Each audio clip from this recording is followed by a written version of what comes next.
Hello friends, नए blog में आप लोग का स्वागत है। आज लाठी वाले बाबा नारद जी का घमंड के बारे में कहानी सुनाएंगे। नारद जी का घमंड। लाठी वाले बाबा दो लाइन में शायद कह रहे हैं, कविता सुना रहे हैं कि सुन हे भाई विधि कल कनी मिटती नहीं आए।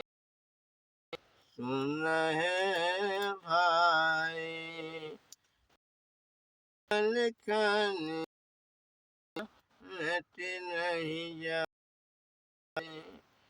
अपने समय के महर्षि थे, भगवान के भक्त। एक तरह मुंह अपने तपस्या हो गया, कहा कि मैं कोई भक्त भगवान का हाइये नहीं है। तो गांव में घूम जगह पहुंचे। एक राजा की लड़की थी, उसका नाम थी। उसकी शादी जो है राजा नल के साथ लिखी हुई थी। पिता ने कहा माता ने, कह रहे बाबा देखिए लड़की के भाग्य में क्या लिखा है। जब नारद जी उस लड़की का हाथ पकड़ते हैं तो उसको मोह पैदा हुआ। कहा कि इतना सुंदर है कि क्यों न मैं ही शादी कर लूं। उन्होंने कहा राजा से आली बाली कर दिया, कहा कि ठीक है, लड़की की शादी बहुत बढ़िया होगी और सुख संपन्न करेगी। इसके बाद जो है नारद जी वहां से चल देते हैं। कुछ ही दिनों के बाद उस लड़की का स्वयंवर रचा गया और भगवान विष्णु के से हैं, कहते हैं ऐसा है कि मैं चाहता हूँ सुंदर बना दीजिए, इस दमयंती से शादी कर। भगवान इस बात को समझ रहे थे। उन्होंने कहा कि ठीक है। नारद जी के सारे शरीर को खूब सुंदर बना दिए, मुंह जो है बंदर का बना दिए। इसके बाद जो स्वयंवर रचा तो भगवान कहे कि चलिए लक्ष्मी जी, आज नारद जी की लीला को देखा जाए। पीछे पीछे नारद जी के भगवान लक्ष्मी चले। साथ ही साथ जो भगवान के जो दूत थे, जय और विजय द्वारपाल जो थे, वह भी नारद जी की कथा को देखने पहुंच गए, उनके चरित्र को देखने पहुंच गए। दमयंती माला लेकर के चारों तरफ घूम रही है, लेकिन एक बार उनको तोता ने बताया दमयंती से कि जो राजा नल हैं उनका पैर जमीन पर होगा। जो देवगण आए हैं, जो सारे सकल नल के रूप में है, उनका पैर जमीन के ऊपर रहेगा। इसी बीच जो है हनुमान जी के रूप जो नारद जी थे, नारद जी जो है अपना कूद कूद करके और दमयंती के आगे जाते थे। वो सोचते थे कि इतनी भीड़ में दमयंती मुझको नहीं देख रही है। जब कई बार दमयंती देखी नारद जी को तो एक बार बोली, कह रहे जाकर तुम अपना चेहरा तो देखिए आओ, तुम शादी करने के लिए परेशान हो। कहे नारद जी की इतना बड़ी सुंदर शरीर है, भाई बात क्या है। जाकर पानी में देखे तो उनका चेहरा बंदर का था।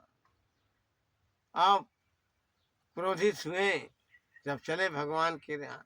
भगवान लक्ष्मी से कहे कि जल्दी जल्दी चला जा अपनी जगह पर, न तो अभी आ रहे हैं, मनिया ना कुछ कहिए जरूर।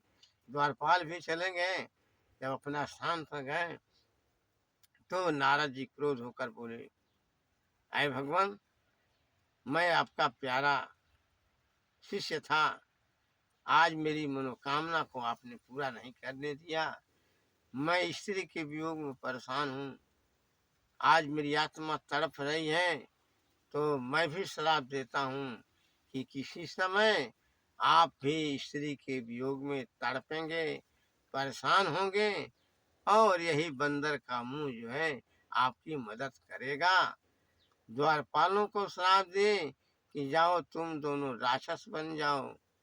इसके बाद वही जय और विजय जा करके लंकापुरी में ये रावण बन गए और विभीषण बन गए, दो भाई। इसके बाद वहाँ से नारद जी अब भगवान के पैरों पर पड़े और कहे कि महाराज अब मैं जा रहा हूँ जंगल में तपस्या करने। इस तरह से नारद जी चले गए, जंगल में तपस्या करने लगे। और इसके बाद वहीं जो है नारद जी का घमंड चूर चूर हो गया। भगवान ने नारद जी के जो स्वप्न देखे थे, घमंड हो गया था, उसको चूर चूर कर दिया। नारद जी का सारा घमंड पानी में मिल गया। लाठी वाले बाबा का कहना है कि कभी भी किसी इंसान को, आदमी को, औरत को कभी भी अपने सौंदर्यता के ऊपर करना चाहिए। धन और दौलत को लेकर कभी घमंड नहीं करना। इसी तरह से होता है, उसका घमंड तुरंत दूर दूर होता है।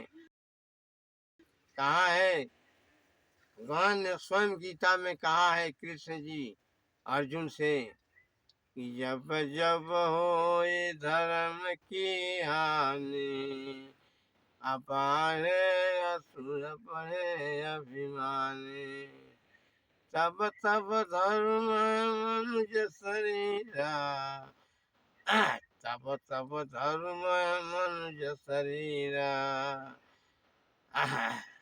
तब तक मैं मनुष्य का शरीर धारण करता हूँ, और सज्जनों के कलेश को मैं दूर करता हूँ।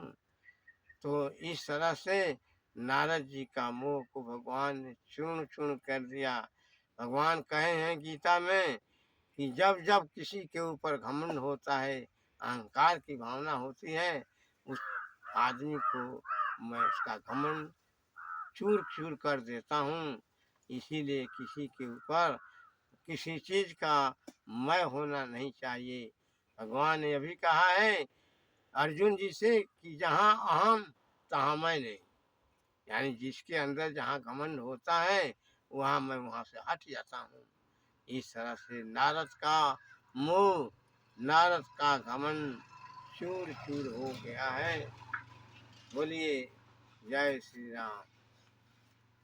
ठीक है फ्रेंड्स, लाइक और सब्सक्राइब जरूर करें और इस वीडियो को सपोर्ट करें। धन्यवाद।